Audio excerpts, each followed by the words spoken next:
कर्तृत्व नाम जगत उत्पत्ति काल तद लक्षण सहित यह आत्मा स भगवान अतएव परिबहिर्भगवान घरोध्वज भगवत अति सूक्ष्म लक्षण अति सूक्ष्म दुर्नयम कलयति काल कलनम व सर्वस्यापि वस्तुना आकलनम ग्रहणम ज्ञानम व भगवत धर्मो भवत्येव अतएव काल इत्याख्यायस्य लक्षणस्य तत्कलनम न साधनम अद्भुत कर्मत्वात् अतः आकलनं जाते भगवान अद्भुतम कर्मं करोति यथा आकलय एक सन बहुधा भवति यथा आकलय सर्वेषां दुःखं स्वयं दूरीकरोति मार्गत्यं वा प्रकाशयति तादृशस्य च लक्षणभूतस्य कालस्य स्वरूपम् अवश्यं ज्ञातव्यम् अतो अस्माकं तत्ज्ञानार्थं तन्मनेव समर्थत्वात् तदाह प्रबोधति एवं कालस्य अवश्यं निरूपणीयत्वेन असाधन धर्मत्वां कालं लक्षयति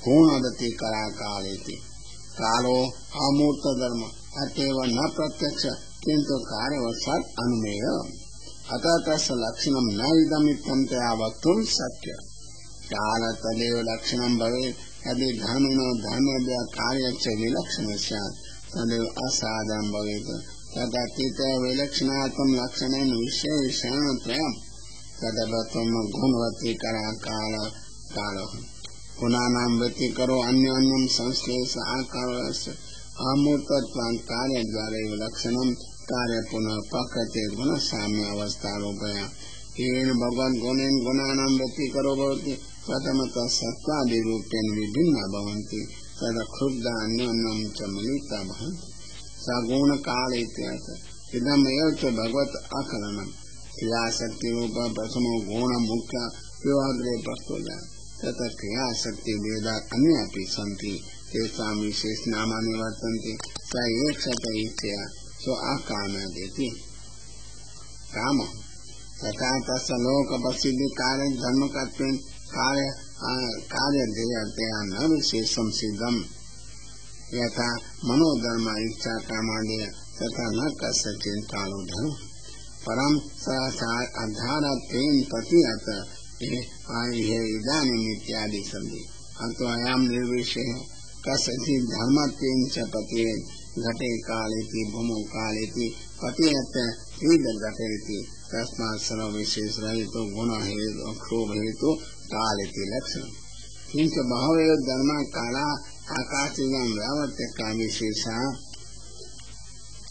सतो विशेष रहिता भगवत धर्मा सन्ति अन्यथा नित्यानां प्रमाणानां इंद्रियाणां व्यावर्त्येति न स्यात् तदा व्यावर्त्यार्थम् अपतिष्ठितेति प्रतिष्ठा समाप्ति पूर्ववचनान् तद्रहित इत्यर्थ विशेषार्थ प्रतिष्ठित अन्यथा परमाणूनां परिच्छेदो न स्यात् अतो असंस्थितो अपतिष्ठित काल सर्वैव पदार्थ तिष्ठति कालस्तु संतिष्ठेत् एवं कालस्य लक्षणम् उक्त्वा सगुणो भगवान् किमर्थं गृहीतः इति जिज्ञासायां तस्य प्रासंगिकं कार्यं गुणस्वरूपं जगदाधारत्वं वा तस्य च मुख्यस्य प्रयोजनं न भवति इति मुख्य प्रयोजनः पुरुषः तदुपादानमिति पुरुषो भगवान् कारणरूपः स गुणानेव कर्तृत्वादि भावापन्नान् कृत्वा जगत् करोति ततः कर्तृत्वं सर्वधर्ममेव भवति क्रियाशक्ति तस्य निर्वहिता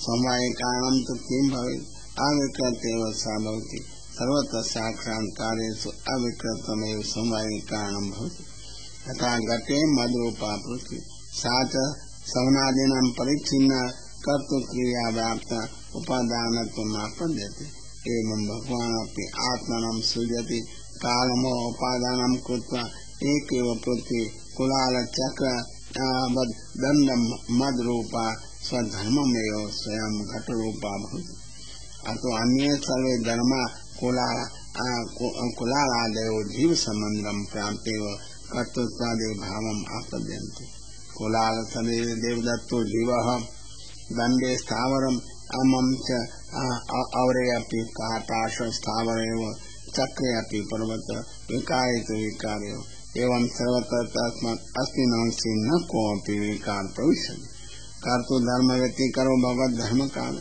स आत्मानं स्वयं कुरुत इति श्रुतेः लीलेति विशेष प्रयोजनाभाव तदुपादानम् अति समीचीनं कर्तुं प्रयासजनकमिति। ननु एतस्य कालस्य भगवतः का अपेक्षा? उपादानं स्वरूपं प्रकृति वा भवतु तदा विश्व वै ब्रह्म तन्मात्रम्। विश्वकार्यं ब्रह्म तन्मात्रमस्य यथा महाभूतादि शब्दादीनां तन्मात्रता सूक्ष्मावस्थारूपत्वान् एवं विश्वस्यापि ब्रह्मैव सूक्ष्मावस्थारूपं पूर्वावस्था ब्रह्म उत्तरावस्था जगदिति। तस्य च उपसंहार तिरोभावे विष्णु भगवतो माया विष्णु रक्षक उपसंहरति तथैव माया सम्यक् स्थितं वा विष्णु माया अलौकिक सामर्थ्येन स्थितं उपसंहृतं च भवति इत्यर्थः। तथा कथित परिच्छेदको अपि अपेक्षते अन्यथा एकस्मिन्नपि कार्ये कुष्ठ प्रसक्ति निर्वयत्वात् शब्दकोपो वा भवेत्। तस्मात् भगवतः एव कथित धर्म अस्ति इति असाधनरूप येनोपपाद्यं कार्यं परिच्छिन्नं भवति तदेकं भगवतो रूपमित्या ईश्वरेण परिच्छिन्नमिति। ऐश्वर्यमपि को न तत् भगवता स्थापितम् अन्यथा करणसामर्थ्यं तस्य। अतः एव कला इति काल तस्य च रूपम् अव्यक्तमेव तिष्ठति अतः परिच्छेदार्थं कालो अपेक्षते इत्यर्थः। तस्य उपादानत्वं कार्य प्रदर्शयति यथा इदानीमिति कालस्य नित्यत्वात् तदुपादान कथं जगत् नित्यमेव परं तदुपादानत्वं प्रदिश्यते। भूतादि व्यपदेशः कालकथा कालो हि निरन्तरं वर्तमानो जलप्रवाहवत् पूर्वपूर्वमुत्तरो वहति तदा तदा आधारेण जाते कालं जगत् भूतत्वेन व्यपदिश्यते। वर्तमाने अपि काले देश अपेक्षा भावात् न अपेक्षितं वर्तमानत्वं।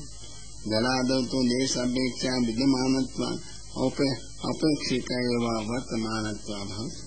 अतः यादृश काल तादृश जगत् कालादीने तयैव व्यवस्था। अवान्तर कालानां मूलभूत कालो नियामको जीवानाम् आत्मनं भगवान् एव। अतः स्वभावतः तुल्यत्वात् अवान्तर भेदो विवक्षे उच्यते। इदानीं यथा जगत् अग्रे अपि तथैव भविष्यति पश्चात् एते ईदृशमेव। अतः अस्य जगत् का नियामकत्वात् न मायिकत्वम्। तस्मात् कालेन अभिव्यक्त स्वरूपत्वात् ब्रह्मरूपं जगत्। एवं कालोपादानं जगतो निरूप्य कालस्य आदिदैविक स्वरूपम् उक्त्वा अधिभौतिक स्वरूपं निरूपयति सर्गो नवविधा इत्यादि यावत् अध्याय परिसमाप्ति। अध्यात्मकान्ते वेदान् अग्रिम अध्याये वक्ष्यति तावता साधारणां मात्र इन्द्रियाणां कालेन नियामकः